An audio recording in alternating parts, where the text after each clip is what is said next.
কোন নেতা আছে লাঠিয়াল বাহিনীতে, কেউ নেতা হয় ভোটে, কেউ নেতা হয় চুরি করে, কেউ নেতা হয় দিনের ভোটে, কেউ নেতা হয় রাতের ভোটে। যারা দিনের ভোটে নেতা ওরা বৈধ নেতা, আর যারা রাতের ভোটে নেতা এরা কুত্তার মতো অবৈধ নেতা। কথা কোন ঠিক না? সামনে 21 তারিখের ভোট, চেয়ারম্যানের বিজয়ের ভোট। ইনশাআল্লাহ ভোট মারবো এই জায়গা, বলে না আমিন। আরো জোরে কোন আমিন। আরে বেটা, যার আমলে কোরআনের মাহফিল কোনো বাধা হয় না সেই আমল তো আমরা চাই। কথা কোন দেখা। সম্মানিত আপনজনের আমার খুব ভালো করে খেয়াল করবেন। কৃষির গোস্ত ছোট ছোট করে কুইতেছে, রান্না কমপ্লিট, কেউ দেখিনি, দেখেছে বাড়ির ছোট্ট একটা ছেলে ভালো মন্দ কিছুটা বোঝা শিখেছে। বাবা গোসল করে এসে বলছে, বিবি, বলছে কি হইলো? রান্না কমপ্লিট। ছেলের হাত ধরে বলছে, খোকা চল খাই যায়। সেরকম হাত দেন, খোকা চল খাই যায়। বাপ বিটা মনে করেন এখন আমরা বাপ বিটা, বলতে যে চল আমরা খাই যাই।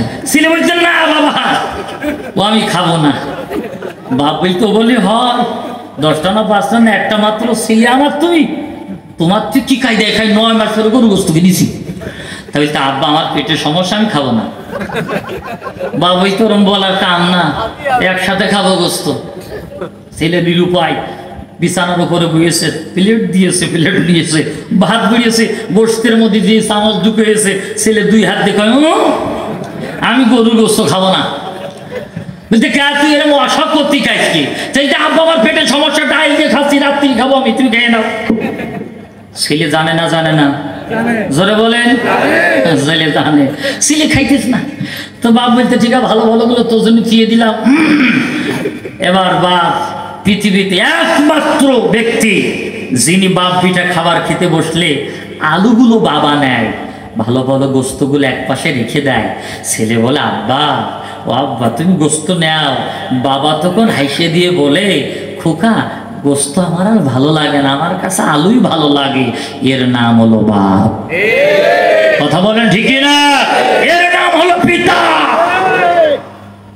বেটা, তোমার শ্বশুর তোমার বেশি করে খাওয়ায়, তুমি তার মেয়েরে ভালো রাখো। তার একদিন তোমার শ্বশুরের মেয়েকে একটু দাবড় দাও, গরুর গোস্ত দূরের কথা, গরু পিটানো লাঠি দিয়ে দাবড়াবে। কথা বল না খা। আর 1000 দিন বাপের পকেট খালি করেছো তুমি, তারপরও বাপ বিটা খাবার খেতে বসেছে। সেই বাপ আলুগুলো খুঁটে খুঁটে নেয়, গোস্তগুলো ছেলেটার জন্য রেখে দেয়। এর নাম হলো বাবা। কথা কন ঠিক না? যারা বাবার মনে আঘাত দেয় তারা কুলাঙ্গার সন্তান। ও সন্তান নামাজি, হাজি, গাছি, ও জান্নাতে যাবে না। কথা কন ঠিক না? বাবা ছেলেকে বলছে, খোকা খাবা না? বলে না বাবা, রাত্রে ডাল দিয়েছে। বাপ এবার উপরে নিয়েছে গোস্ত, নিয়ে মাথায় মুখির কাজ দিতে যাবে। ছেলে তখন জিকির করছে, বললে মা মায়ের খায়, না বললে আবার কুত্তা খায়। বললে মা মায়ের খায়, না বললে আবার কুত্তা খায়। জিকির একবারে পাশে, একবারে পাশে। বললে মা মায়ের খায়, না বললে বাবা কুত্তা খায়। বললে মা মায়ের খায়, না বললে বাবা।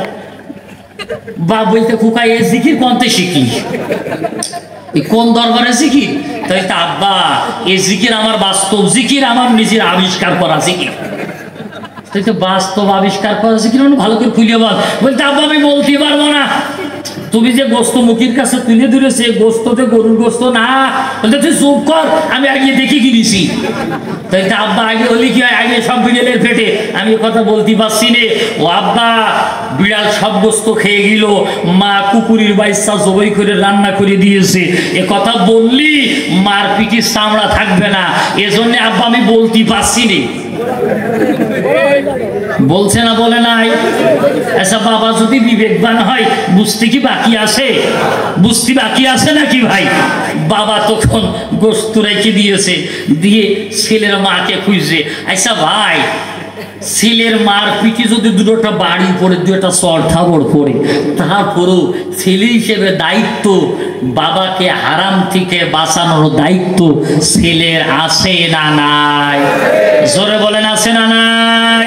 সুতরাং আলেম সমাজ যারা, তাদের যদি একটু দাবড় হয়, চাকরি চলে যায়, মামলা হামলা হয়, জেল ফাঁসি হয়, তারপরও মানুষদেরকে জাহান্নামের রাস্তা দেখালো, জান্নাতের রাস্তা তালাশ করে দেওয়ার দায়িত্ব আলেমদের আছে না নাই?